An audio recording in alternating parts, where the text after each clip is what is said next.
What's up, amigos? Commander Jaime here today. Today we're gonna do a 10 attack combo with Blue Wave, and I wanted to get a chance to show this off so that way you guys can have fun with this deck. So let's get right into it. Next Level Gaming has the new pre-orders for the Chibi keychains, and I definitely recommend them. I'm getting mine for Stoicheia and Genesis, and also for Valentine's Day, they're doing the new playmat with the new Angel Feathers on there too. It's pretty cool with Gabrielle and some of the No-Seal on there too.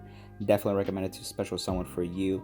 And so if you want to check out their store, check out the affiliated link and use the Commander Jaime code to get a discount on your next purchase. So with the Vanguard Blue Wave Tetra-drive Dragon, so its main skill that we care about is the restanding one. So at the end of the battle, they rearguard attack and perform the following depending on the turn, or the battle of this turn has been done. So if it's the fourth battle at the end, you can discard 2 cards, stand this unit, and it gets drive -1 until the end of the turn.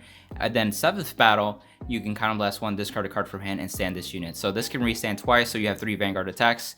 This is actually essential for having more towards that 10 attack. So we'll have 3 Vanguard attacks total. The next card that's vital, and also credit to Zaee over here, is the OG Barragios from G era. And so it's the bottom skill that we care about. When you're Vanguard with Blue Wave and its card name stands, you can stand this unit. So when you put this on an Excel circle, it actually becomes a 12k attacker. So this is great against your opponent being a grade 2 or even 12k grade 3 Vanguards. So essentially, Barragios, instead of being a booster that's reliable, we can actually have this as an attacker that will attack 3 times in total as well. So that helps get to the 10 attack as well. Other key cards is Propulsion Dragon and General Fuegos. So we hear from the OG set. With Propulsion Dragon, at the end of the battle, this unit attack a grade 2 or greater Vanguard. You can counterblast 1, choose one of your other rearguards in the back row, and actually exchange positions. And if you did, you can stand this unit again. So it's a standing booster in that sense, but you swap units to help promote more attacks. With Fuegos over here, when it's the third wave, you can counterblast on attack a Vanguard. And if, of course, you have a Blue Wave Vanguard, you can actually get it 2+2k until the end of the turn, and then at the end of the battle, stand this unit. So this becomes an 11k restander in a sense, and since your opponent's a grade 2, we'll assume that. Or if your opponent's at grade 3, you can have some power incentives to hit over those numbers too much easier. Now onto executing the combo. So the first attack is going to be Propulsion, right here, and then of course use a counterblast, and then swap with the Barragios here. And then this will be restand as well.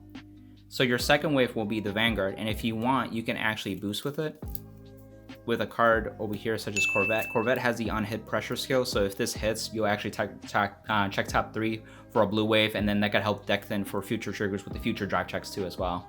And it just gives you more advantage in that sense. And so you do twin drive. So let's say we do get it in that sense. Oh, we got nothing. So with that, this is the second wave. So third battle, you want to use Fuegos because it's essential. Unboosted, of course, and then use the skill to counterblast 1 to give it +2k. So this is 11k. It'll restand at the end of the battle. So this is what it looks like so far. Then here for the fourth battle, it's essential that the OG Barragios attacks. This will be 7+5, making that 12k number. And then at the end of the battle, you can discard 2 cards and restand Tetra-drive Dragon. And notice that the OG Fuegos is not actually GB. So that's why this works during your grade 3 turn while your opponent's at grade 2 as well. So now your field will look like this. For the next battle will be the 5th battle. So if you're playing like front triggers, for example, you can attack with the Vanguard in that sense too. So let's say we do that in that case, and hopefully we get some kind of trigger at that point, right? And so we got a trigger. You can +5k on the crit if you want. It just depends on what you want to use. So the next unit, the weaker column or the weaker attack would be the OG Fuegos or OG Barragios.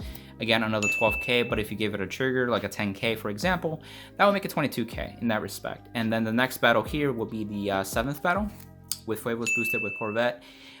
You want a booster and try to make those magic numbers, whether it be like 20k or 22 or 23. So this is 11 plus 13, which makes 24. So that hit over a damage trigger just in case, or just demand more shield. And then of course, at the end of the battle, you can use the last counterblast and discard a card for this guy to restand once more. Guess what? OG Barragios restands as well. And now you did 7 battles. So now then you have for the 8th attack, if you have front triggers, you could do the Vanguard, but in this deck, this will attack for, again, a 12k poke. Now for the 9th Vanguard, any triggers you may have, put it on Coral Assault. And Coral Assault is just a beater that we can have reliably. And this will attack for 24 plus the 8. This was 32 in that sense. So this is 10 attacks. And you don't necessarily need to have all these boosters. It's just one of those ideal setups in that sense. But you just need OG Barragios, a Fuegos, and a Tetra-drive, and then some kind of beater that helps with that. Maybe like a Coral Assault. And because you have a booster like this guy, if you didn't have these, you'll just have that, but it'll be enough for Coral Assault to also get the power up in that sense too. So you can finagle it around. You may not even need Propulsion Dragon, and you can get away with 2 Counterblast.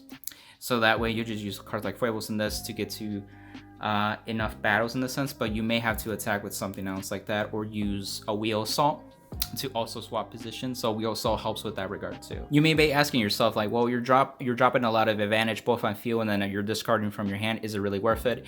It also depends on what you have. So in the G era, we do have 2 cards, Arsenal Fleet and Brutal Trooper.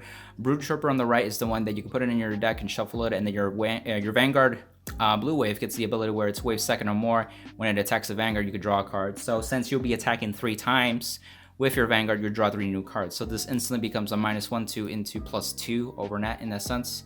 And then over here with Arsenal Fleet is that basically its second skill is a drop zone skill. Both skills are not Generation Break 2, so this works too. And so when your Vanguard with Blue Wave and its card stands due to the effect of your card, you can Soul Blast 1, and then when you pay the cost, you can return this card from your drop zone into your hand in a sense. So you can use this as discard fodder, and then when it restands, this will trigger because it's in the drop zone, and then you can Soul Blast 1 to bounce it back. And you can keep using this card as the discard fodder, and because it'll restand, it'll keep coming back. And so that's why you can just use this to help compensate for that too in that respect. To help with power, you can use a card like such as Spiritual Body Condensation. So you can Soul Blast 1, revive a card with the greater equal to less Vanguard. That give it plus 5k for that unit.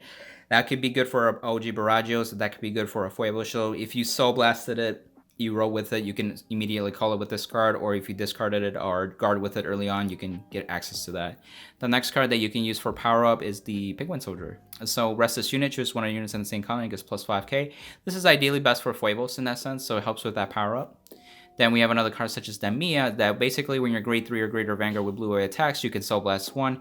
And then if you do, choose your Vanguard, another rear guard, and then this unit and those units get plus 2k until the end of the turn. This is not once per turn as well. So if you need to push this another Soul Blast 2 or 3, you can use this to keep getting plus 2k to 3 units, including itself with Vanguard and then another unit. And you can also distribute it too. It doesn't care about the other unit being a Blue Wave, so you can give it to like Coral Assault or other units that are non-Blue Wave as well. Then we have Riptide over here, which is basically just another beater. So if you don't have Coral Assault, Riptide can attack when it's 4th battle or more, so it gets plus 20k when it attacks, so it's a 32k beater, so it helps in that regard too. And that's the combo video. I just wanted to show off. Again, thanks to Zaee and some of the people in Force of the Ocean just brainstorming some of these attacks. OG Barragios has a cool interaction, so I just wanted to show that off, and you can get to like 10 attacks as soon as you ride to grade 3 turns, so I just wanted to show this off. Not only that, but shout out to 50 Cards. Thanks for hooking me up with these beautiful VSRs or DSRs, however you want to call them, but they basically look like Legion rares in my eyes. And so I got these. I decided to invest into these bad boys, and boy, do they look beautiful. So it's another opportunity to get to show this off without doing a full-blown deck profile. My deck profile hasn't really changed, and I'm curious if the new Reverse Maelstrom might impact Blue Wave in a way, or it might be non-related and actually affect the other Maelstrom deck in that sense too. So thanks for watching it. If you know any Aqua Force players or Blue Wave fans, feel free to share the video with us. You know, leave a like, comment down below. What are some of the cool combos that you want to share, and also some of the cool cards that you may be playing with Blue Wave in just general too as well. And then of course subscribe. See ya, amigos. Bye.